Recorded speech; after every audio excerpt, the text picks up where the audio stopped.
Assalamualaikum warahmatullahi wabarakatuh. Gimana kabarnya anak-anak? Baik-baik kan? Alhamdulillah, semoga kalian semua diberikan kecerdasan dan diberikan kesehatan oleh Allah Subhanahu wa Ta'ala. Tolong dibuka buku paketnya halaman 31, 32 dan seterusnya. Yaitu sekarang pembahasannya yaitu semua bersih hidup jadi nyaman. Jadi Islam mengajarkan bahwa kita harus bersih, ya, maksudnya bersih itu bersih dari kotoran-kotoran, ya, baik itu najis atau hadas. Baik itu najis atau hadas. Karena Islam adalah mengajarkan kepada kita semua yaitu tentang kebersihan, ya, tentang kebersihan. Oleh karena itu seperti pada tahun ini, yaitu Allah memberikan ujian kepada kita semua, kita harus sering-sering mencuci tangan. Nah, ini maksudnya adalah menghilangkan penyakit-penyakit yang ada di tangan, yaitu untuk mencuci tangan. Nah, ini supaya apa? Ini adalah juga anjuran dari Islam. Nah, oleh karena itu di dalam hadis juga disebutkan at-tuhuru sadrul iman, kebersihan itu adalah sebagian daripada iman. Nah, jadi kita disunahkan untuk bersih, ya, bersih. Oleh karena itu kalian semua ini harus bersih, mulai dari pakaian, kemudian badan. Nah, ini harus bersih. Karena apa? Kita sebagai hamba Allah adalah diperintahkan untuk melaksanakan ibadah. Nah, kita melaksanakan ibadah sholat. Nah, ini kan juga harus bersih, ya, harus bersih. Nah, karena dengan kebersihan itu ibadah kita akan diterima oleh Allah Subhanahu wa Ta'ala. Karena apa? Kalau kalian melaksanakan sholat tapi kena najis, maka kalian semua ini adalah tidak sah untuk melaksanakan sholat. Nah, oleh karena itu di dalam Al-Quran juga disebutkan, ya, Bismillahirrahmanirrahim.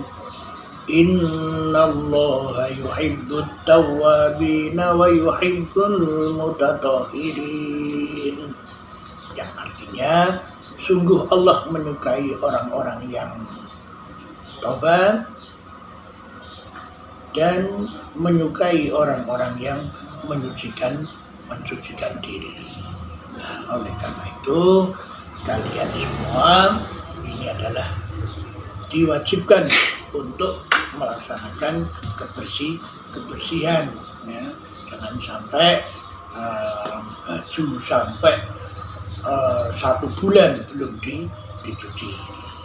Nah, kemudian sampai baunya ini yang kalau ketika sholat jamaah baunya ini yang tetangganya ini sampai membungkam hidungnya. Karena apa? Karena bau kecut. Nah, itu adalah tidak diperbolehkan. Oleh karena itu Islam mengajarkan agar supaya kita menjadi orang yang bersih. Nah, karena Islam ini adalah mewajibkan untuk kita bebersih. Nah, adapun kita semua ini kalau mau melaksanakan ibadah, ya, ibadah kepada Allah ini utamanya adalah sholat lima waktu. Nah, sholat 5 waktu ini harus suci, ya, harus suci, ya, harus suci dari najis. Nah, suci dari najis. Nah, adapun najis itu adalah ada najis mukhafafah, ada mutawasithah, dan juga ada najis mughalladah. Nah, adapun najis mukhafafah adalah najis yang ringan, seperti air seni bayi laki-laki yang belum berumur 2 tahun dan belum makan apapun kecuali air susu ibu. Jadi kalau anak kecil yang masih menyusu ibunya, maka ini adalah najisnya adalah najis mukhafafah.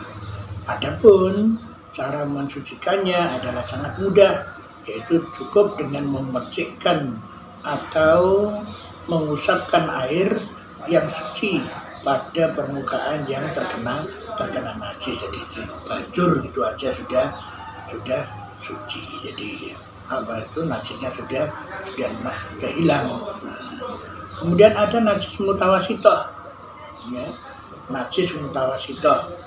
Ya.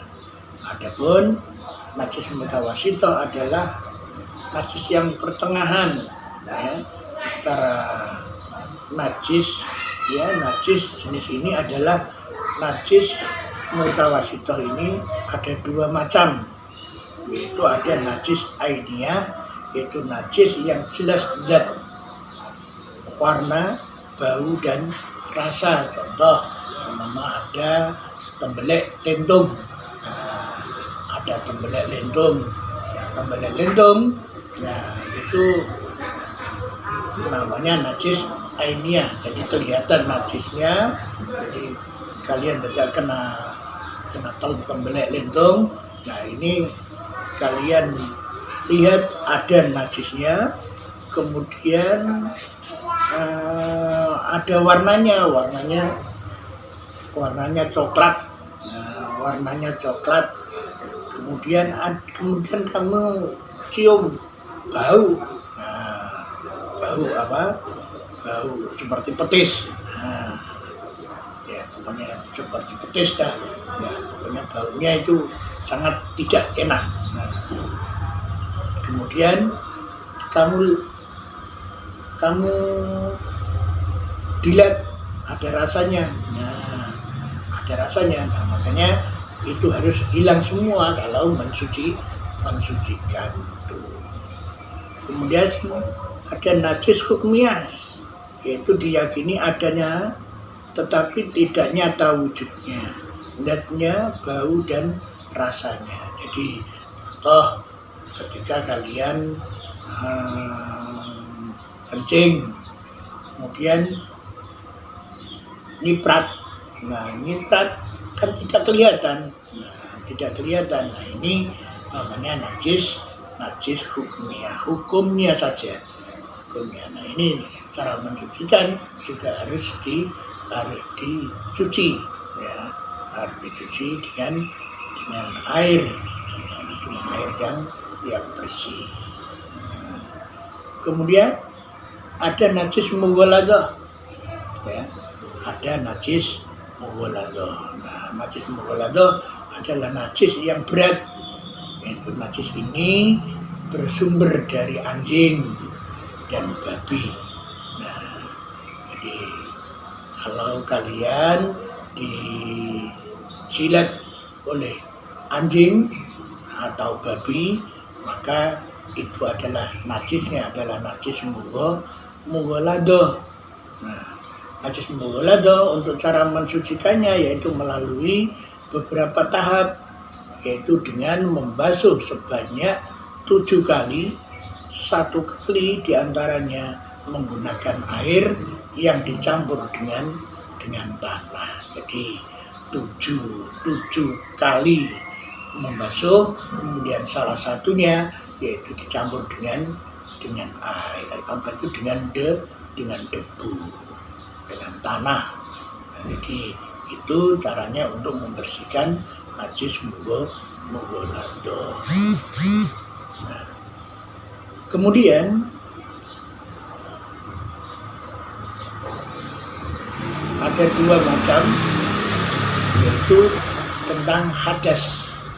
Ya, kalau kita mau melaksanakan sholat, maka ini adalah ada 2 macam, yaitu hadas. Ada hadas kecil dan juga ada hadas besar. Nah, ada hadas kecil dan juga ada hadas besar. Nah, adapun kita mau melaksanakan sholat, maka harus suci dari hadas kecil dan juga hadas besar. Nah, adapun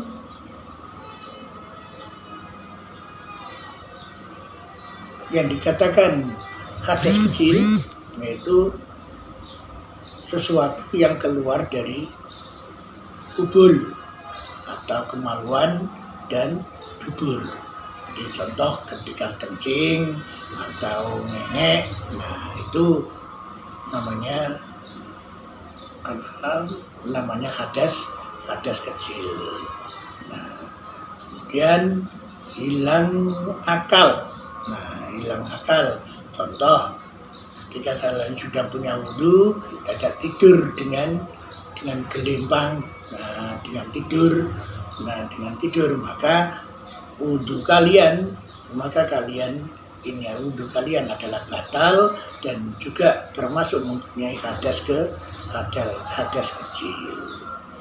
Kemudian yang ketiga, bersentuhan kulit antara laki-laki dan perempuan yang bukan muhrim, yang tanpa ada aling-alingnya, ya, tanpa ada aling-alingnya. Nah, ini dikatakan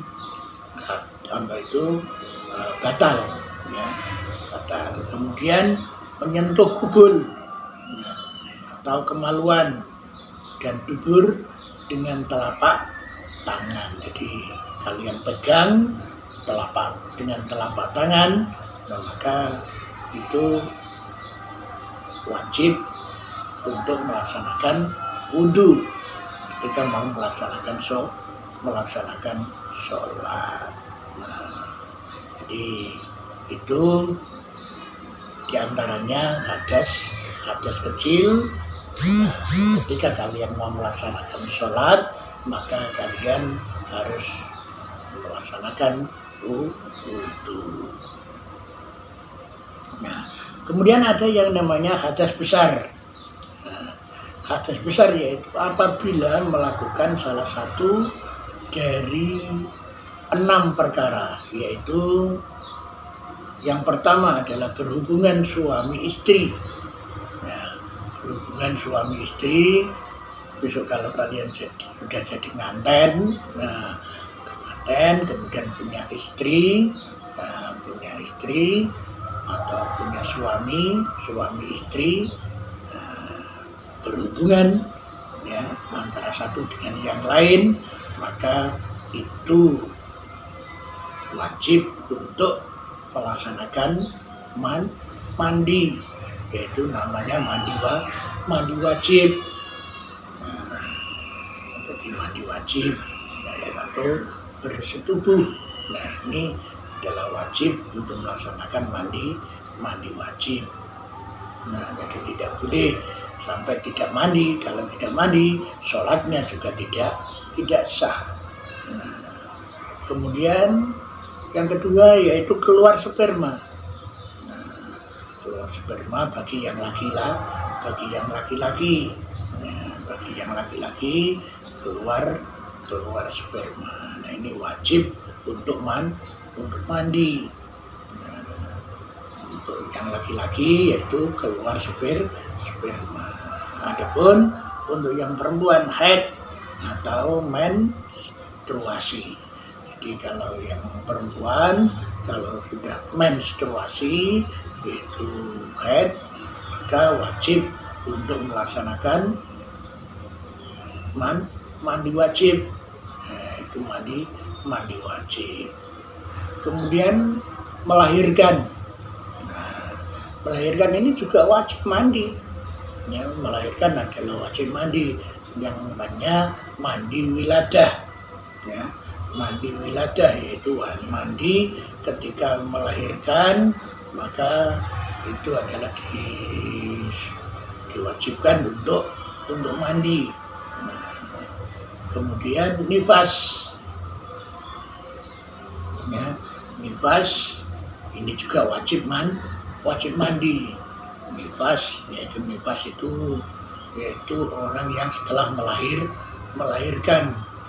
melahirkan, kemudian itu sampai 40 hari 60 hari ya 60 hari itu diwajibkan untuk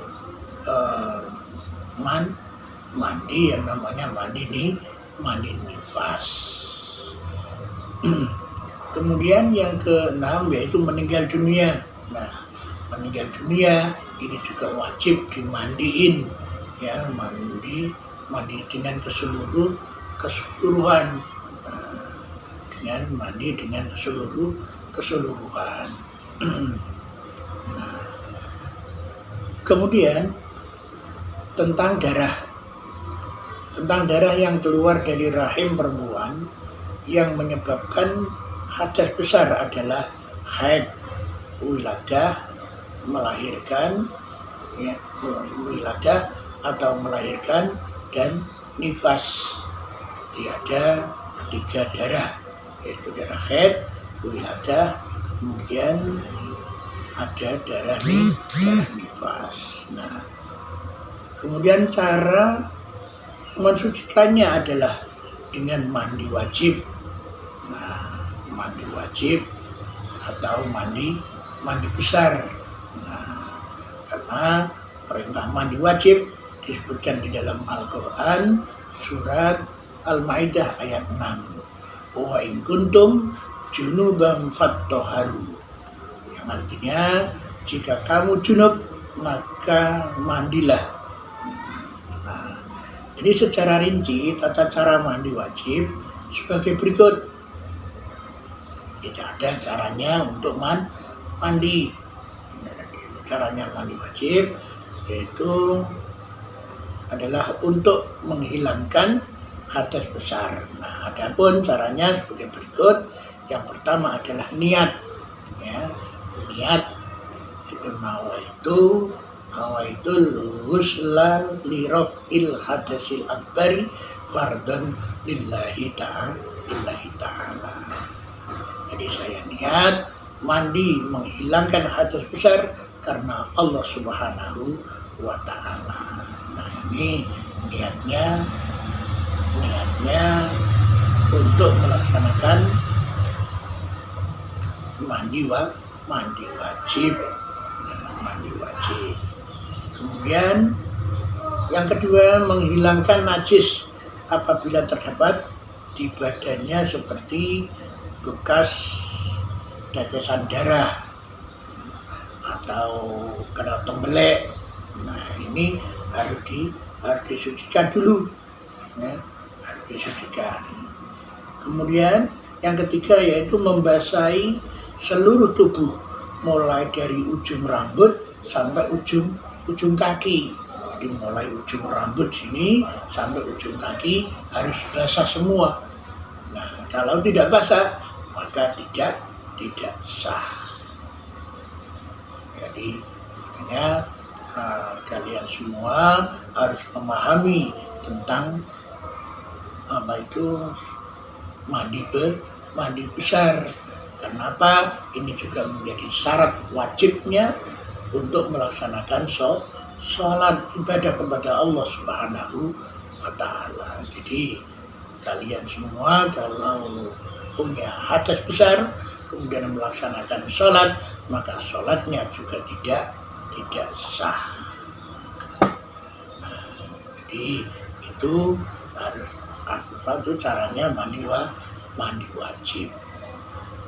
Kemudian yang kedua yaitu wudhu. Ya, jadi wudhu. Nah, jadi wudhu ini diwajibkan untuk kalian menghilangkan hadas kecil. Itu berwudu adalah cara bersuci untuk menghilangkan hadas kecil. Adapun di dalam Al-Quran Al-Maidah, surat Al-Maidah ayat 6 disebutkan Bismillahirrahmanirrahim. Ya ayyuhalladzina amanu idza kumtum ila sholati faghsilu wujuhakum wa aydiyakum ilal marafiqi wamsahu bi ru'usikum.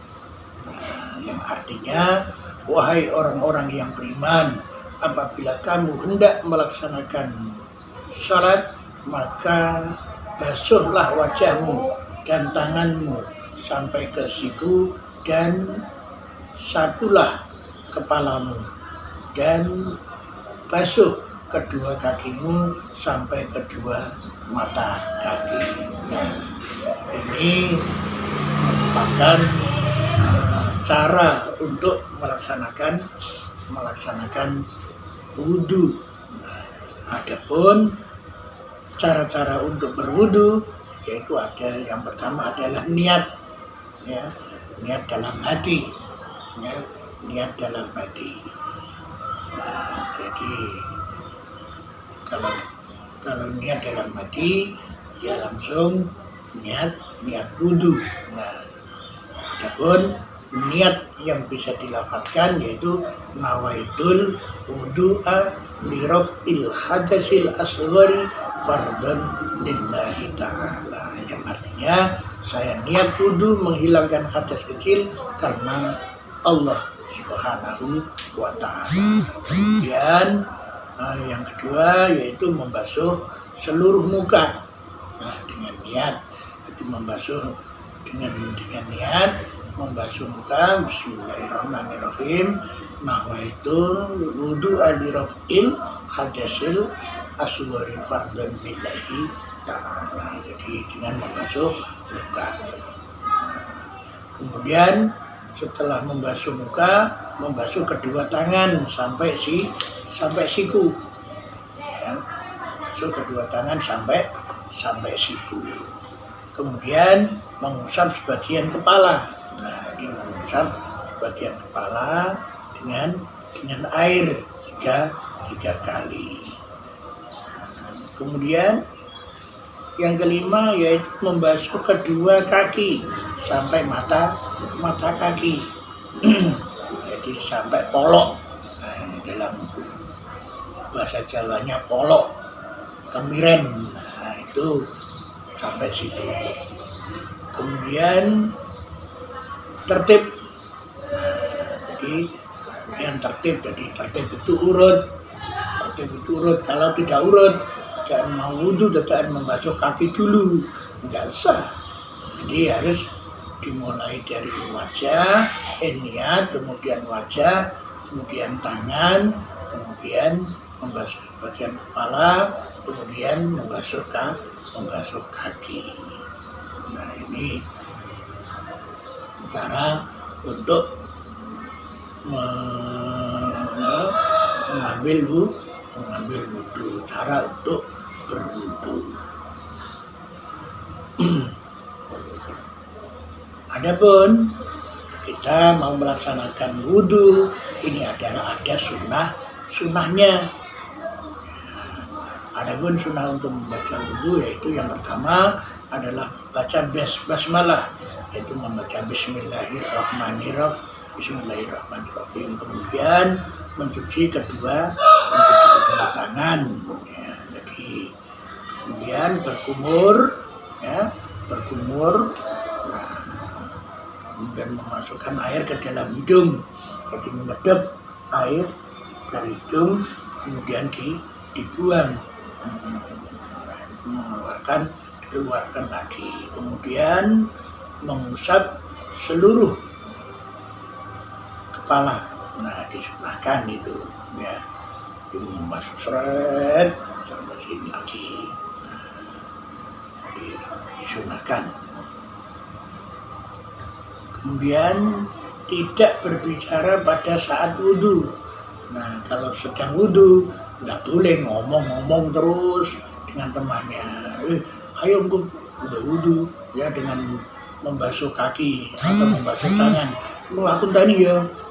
Nah, ini nggak boleh. Jadi harus diam ya, harus diam. Kemudian berdoa sesudah wudhu. Ya, doa sesudah wudhu, yaitu doanya asyhadu an la ilaha illallah wa asyhadu anna muhammadan abduhu wa rasuluh. Allahumma ja'alni minat tawabina wa ja'alni minal mutatahhirin wa ja'alni min ibadika sholihin. Nah, itu doanya setelah melaksanakan sholat apa itu wudhu.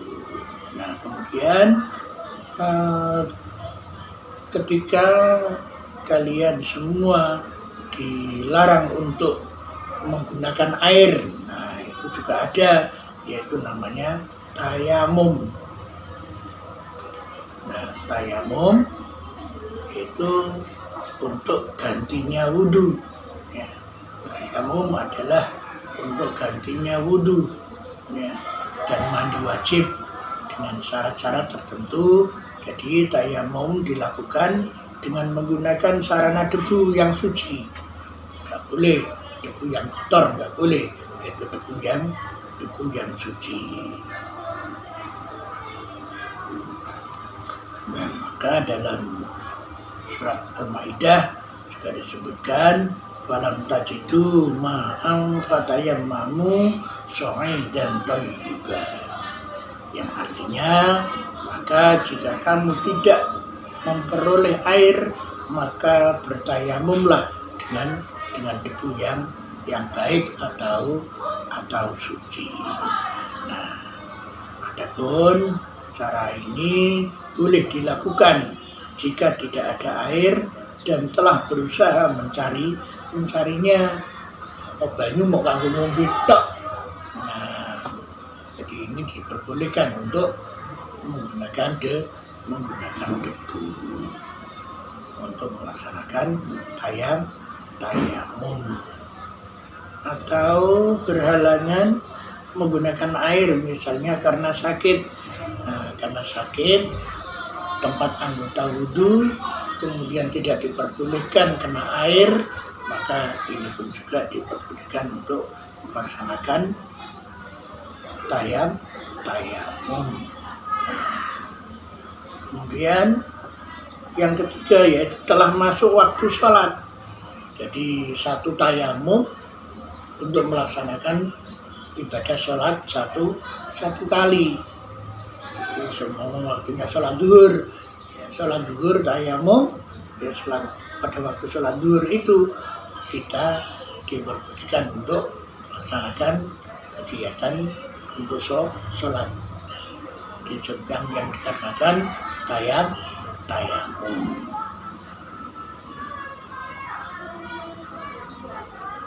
Nah, adapun caranya yaitu mempraktikkan tayamum sebagai berikut.